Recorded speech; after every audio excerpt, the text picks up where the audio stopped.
Arya 2 re release cinema అయితే చూశాను భయ్య. సినిమాకి రివ్యూ ఎలాలో మరి నా ఎక్స్పీరియన్స్ ఎలాలో ఏం అర్థమైతలేదు.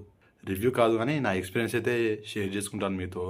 థియేటర్లో ఒక సినిమా రిలీజ్ అయితే ఏ రేంజ్లో హడావిడి ఉంటుందో రెస్పాన్స్ అంతకు మించి థియేటర్లో పగిలిపోయింది భయ్య. ఒక రేంజ్లో ఆ సాంగ్స్కి మెయిన్గా పోవే పోవే పోవే ఆ సాంగ్ వచ్చినప్పుడు ఒక్కరు కూడా థియేటర్లో సీట్ మీద కూర్చోలేదు భయ్య. అందరూ డ్యాన్స్ చేయడం స్టార్ట్ చేసిర్రు. మాస్ అనిపించింది నాకు. ఒక కొత్త సినిమా రిలీజ్ అయితే ఎట్లుంటుందో దానికి మించి అయితే ఉంది రెస్పాన్స్. మైండ్ బ్లోయింగ్ భయ్య. నాకు ఒక మంచి ఎక్స్పీరియన్స్ అయితే అయ్యింది. బాగుంది సినిమా. అప్పట్లో ఎందుకు ఆడలేదో తెలియదు. సినిమా అంతగా ఆడకపోయినా ఇది చాలా మందికి ఫేవరెట్ ఫిల్మ్గానే నిలిచిపోయింది. అండ్ నాకు ఈ ఆర్యా 2 మూవీ ఒక స్పెషల్గా నా ఫేవరెట్ అని చెప్పొచ్చు.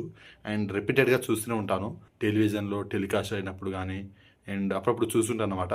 సో బాగుంటుంది సినిమా, కానీ ఎందుకు ఫ్లాప్ అయిందో తెలియదు. సో థియేటర్ ఎక్స్పీరియన్స్ అయితే చాలా చాలా చాలా బాగుంది. రీసెంట్ టైంలో థియేటర్లో కొత్త సినిమా కూడా ఈ రేంజ్లో నేను ఎక్స్పీరియన్స్ అవ్వలేదు. సో అంతా బాగా ఎంజాయ్ చేశాను నేను థియేటర్లో. సో నాకు చాలా చాలా చాలా బాగా నచ్చింది. And thank you so much movie టీమ్కి ఈ సినిమాని మళ్ళీ రిలీజ్ చేసినందుకు. ఈ సినిమా రిలీజ్ అయినప్పుడు నేను చూడలేదు, ఇప్పుడు రీ రిలీజ్ ద్వారా థియేటర్లో చూశాను. అందుకు మూవీ టీమ్కి థ్యాంక్స్ చెప్పుకుంటాను. అండ్ ప్రొడ్యూసర్ గారికి thank you so much.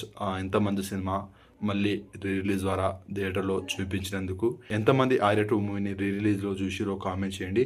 And సినిమాని ముందే మీరు థియేటర్లో చూసినట్లయితే మీకు సినిమా ఎలా అనిపించింది అనేది డెఫినెట్గా కామెంట్ చేయండి. వీడియో నచ్చితే లైక్ చేయండి, షేర్ చేయండి, ఛానల్ని సబ్స్క్రైబ్ చేసుకోండి.